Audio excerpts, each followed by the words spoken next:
ಸಚಿವರಾಗಿರ್ತಕ್ಕಂಥ ಸುಧಾಕರ್ ಅವರಿದ್ದಾರೆ ಸರ್. ಪ್ರಮುಖವಾಗಿ ಇವತ್ತು ಕಾಂಗ್ರೆಸ್ ಒಂದು ದೊಡ್ಡ ಮಟ್ಟದ ಹೋರಾಟ ಪಾದಯಾತ್ರೆಯನ್ನು ಮಾಡ್ತಾ ಇದೆ, ಏನ್ ಹೇಳ್ತೀರಾ ಸರ್? ರಾಜಭವನವನ್ನ ಬಿಜೆಪಿ ಮತ್ತು ಜೆಡಿಎಸ್ನವರು ಎನ್ಡಿಎ ಸರ್ಕಾರ ಇವತ್ತು ದುರುಪಯೋಗ ಮಾಡಿಕೊಂಡಿರ್ತಕ್ಕಂಥದ್ರ ವಿರುದ್ಧವಾಗಿ ಇವತ್ತು ನಾವು ಹೋರಾಟವನ್ನು ಹಮ್ಮಿಕೊಂಡಿದ್ದೇವೆ.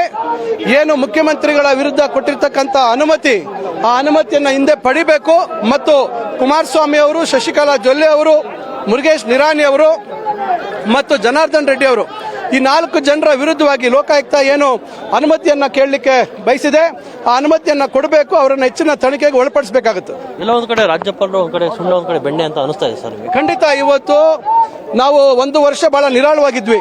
ಬೇರೆ ರಾಜ್ಯಗಳ ರಾಜ್ಯಪಾಲರ ನಡೆ ಏನಿತ್ತು, ಪಶ್ಚಿಮ ಬಂಗಾಳ ಇರ್ಬೋದು, ಕೇರಳ ಇರ್ಬೋದು, ತಮಿಳುನಾಡು ಇರ್ಬೋದು, ಇನ್ನು ಇತರ ಕೆಲವು ರಾಜ್ಯಗಳ ರಾಜ್ಯಪಾಲರ ನಡವಳಿಕೆ ನೋಡಿದಾಗ ಪರವಾಗಿಲ್ಲ, ನಮ್ಮ ರಾಜ್ಯಪಾಲರು ರಾಜಭವನಕ್ಕೆ ಗೌರವ ತರ್ತಕ್ಕಂಥ ರೀತಿಯಲ್ಲಿ ನಡ್ಕೊಳ್ತಾ ಇದ್ದಾರೆ ಅಂತಕ್ಕಂಥದ್ದಿತ್ತು.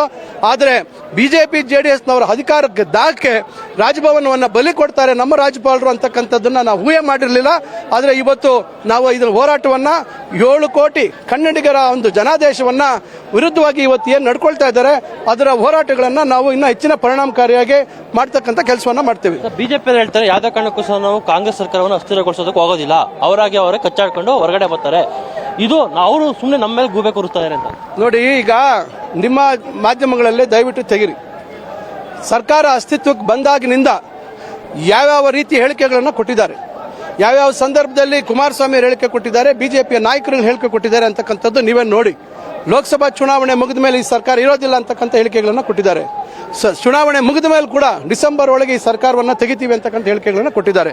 ನಾವು ಇವತ್ತು ಈ ಹೇಳಿಕೆಗಳನ್ನು ಕೊಟ್ಟಿರ್ತಕ್ಕಂಥದ್ದು ಅವರು, ಅದರಿಂದ ಇವತ್ತು ಅವರು ತಪ್ಪಿಗೆ ಸಿಕ್ಕಾಕೊಂಡಿದ್ದಾರೆ.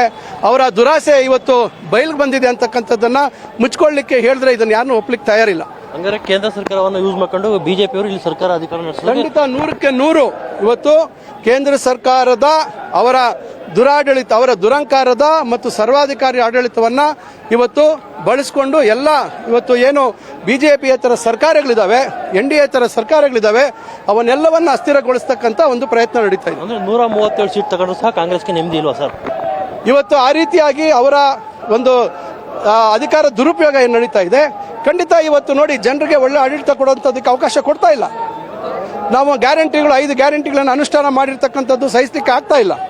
ಬಡವರಿಗೆ ನೇರವಾಗಿ ಅವರಿಗೆ ಖಾತೆಗೆ ಹಣ ಹೋಗ್ತಾ ಇರ್ತಕ್ಕಂಥದ್ದಕ್ಕೆ ಸಹಿಸಲಿಕ್ಕೆ ಆಗ್ತಾ ಇಲ್ಲ. ಆ ಕಾರಣದಿಂದ ಈ ಸರ್ಕಾರವನ್ನು ಕಿತ್ತೋಗಬೇಕು, ಜನರಲ್ಲಿ ಹೆಚ್ಚು ಒಂದು ವಿಶ್ವಾಸವನ್ನು ಗಳಿಸ್ತಕ್ಕಂಥ ಕೆಲಸ ಆಗ್ತಾ ಇದೆ ಅಂತ ಸರ್ಕಾರವನ್ನು ಅಸ್ಥಿರಗೊಳಿಸ್ತಕ್ಕಂಥ ಕೆಲಸವನ್ನು ಮಾಡ್ತಾ ಇದ್ದಾರೆ. ಇದಿಷ್ಟು ಸಚಿವರಾಗಿರ್ತಕ್ಕಂಥ ಸುಧಾಕರ್ ಅವರ ಮತ್ತು ಕ್ಯಾಮರಾಮನ್ ರಮೇಶ್ ಜೊತೆ ರಾಘವೇಂದ್ರ ಪವರ್ ಟಿವಿ ಬೆಂಗಳೂರು.